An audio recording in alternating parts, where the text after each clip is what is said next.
Earl is moving a little slower and is getting a little stronger. That's as of the latest information. We want to pass that along to you right now.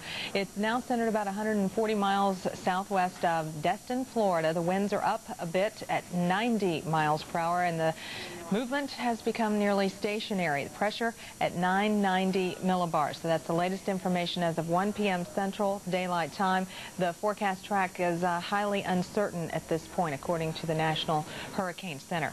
And I want to point out that we do have hurricane watches and warnings in effect. The watches from Grand Isle, Louisiana to Pascagoula, Mississippi, and the warnings from Pascagoula to Suwannee River, Florida. So we'll keep that in mind. Want to go to our live crew standing by in Panama City Beach, Florida, and our own Bill Keneally is there. Bill, can you tell us a little bit about conditions and any evacuation routes that you know about? Sure can, Jeanette. Again, the big aspect of this right now, rain and lots of it. We've probably had a couple of inches of rain over the morning hours. Right now, the wind, not that big of a factor. My cameraman Randy's going to pan out over the surf. You can see some of the swells are breaking pretty far out. I'd put them on the order of 3 to 4, occasionally maybe 5 feet. The good news is, Jeanette, right now the wind is kind of pushing in from the northeast, so it's not building the surf or building any surge towards us. And incidentally, the high tide tonight about 9:30, so that'll be critical, obviously. But hopefully, if this hurricane stays to our south and we stay to the left of the track, we should be okay as far as high surges go. Evacuations in town are voluntary, including on the beachfront. If you have to get out, and it is highly recommended if you're living in a mobile home, your best bet would be to take Highway 231 out from the city of Panama City itself. Schools did shut around the noontime hour here in Bay and Walton counties, so hopefully most of the kids are home. Right now you can get around. The big aspect, again, is the rain. A lot of ponding of water on the roadways, but we'll be watching very carefully the tides later on this evening. Janetta? All right, thanks so much, Bill Keneally. We'll check back with you a little bit later on. And I'm joined now by our hurricane expert, John Hope. John, we just got the new information in, slowing down a little bit. Well, it is, and I think that's kind of temporary. We do expect it to resume path towards the northeast this afternoon. All right. We did go over the hurricane watches and warnings. Do want everyone to know that these are hurricane watches now in effect from Pascagoula, Mississippi to Grand Isle, Louisiana. That does include New Orleans, and you are also under a tropical storm warning. Okay, so a hurricane watch and a tropical storm warning.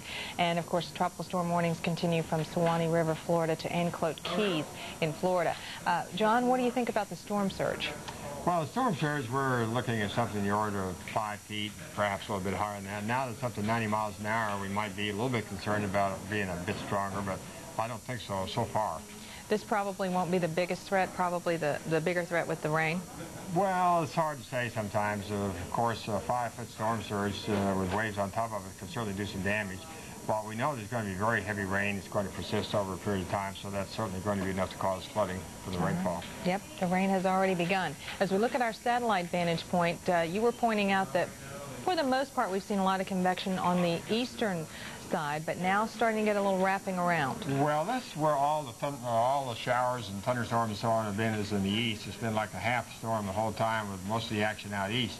We see a little bit of change in that now, in that we do have some pretty good showers beginning to wrap around the west side, and they did have some pretty fairly strong winds, not up to hurricane force over there, but stronger than we've seen heretofore. And the Hurricane Center in their latest advisory thinks possibly that we're trying to finally reform a center somewhere within this big broad area. It's been kind of difficult to locate it because we've had this big area extending from southwest to northeast where it had more than one vortex in there, and it's kind of hard to really pinpoint the center. The radar suggests now that perhaps right in this area, not very far off the mouth of Mississippi, that we're getting the formation of a little better defined center. And as we check out the winds, we have had some wind gusts up to 30, even 40 miles per hour reported. Looking at the radar, we can see a lot of rainfall already moving into parts of Florida. We have the flash flood watches in effect, and you think that's just going to continue? Oh, yes, that's going to continue for some time. Heavy rain there where Bill is now in Panama City. In fact, Panama City is very likely been getting about as heavy a rain the last few hours as anywhere, and that's going to continue. And what about the forecast, John? A little uncertain at this point? Well, it's a little uncertain, but we're still thinking that it's going to move basically towards the northeast, and perhaps this little bit of a slower movement might delay the landfall a little bit, so I think before the center gets ashore, it might be later tonight. But what we want to emphasize is that we're going to have hurricane conditions up here along the coast before the center of the hurricane ever gets there, and especially one that's not any better defined than this. We shouldn't get too hung up on where the center is, but where the weather is. And the weather is already moving in, the winds are going to be increasing. And there can be hurricane conditions up on the coast quite a while before the center crosses the coast, so bear that in mind. All right, very good points. Thanks so much, John Hope, and we'll check back with you in just a little while. As always, if you have other questions about what's going on in the Gulf or anywhere else across the country and you're away from your television set, you can tune in to the Weather Channels online.